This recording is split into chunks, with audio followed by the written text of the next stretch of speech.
Alright guys, so if you're watching this channel, it's because your wash machine is beeping and throwing a code, which mine just did. So the code was F9 and E1. Now that tells me already that my draining system is clogged. So I just came out of here, I have a Maytag, no it's not a Maytag, it's actually a Whirlpool. Fairly newer model, but it's been 10 years old, so maybe not that new. But just come under here, you take out these two bolts at the bottom of the panel. That just gives you access to the underneath carriage of the washing machine, and then this is your drainage system.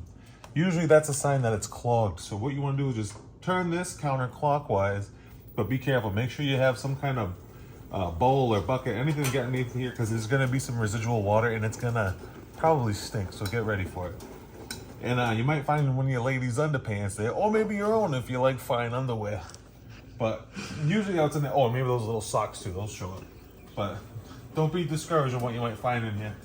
Just pop that open, clean it out, let it drain out.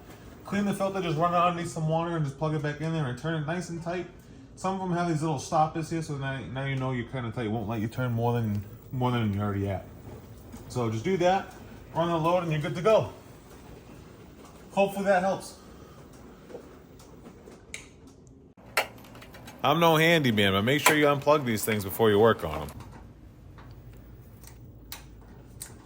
And just tighten it back into place.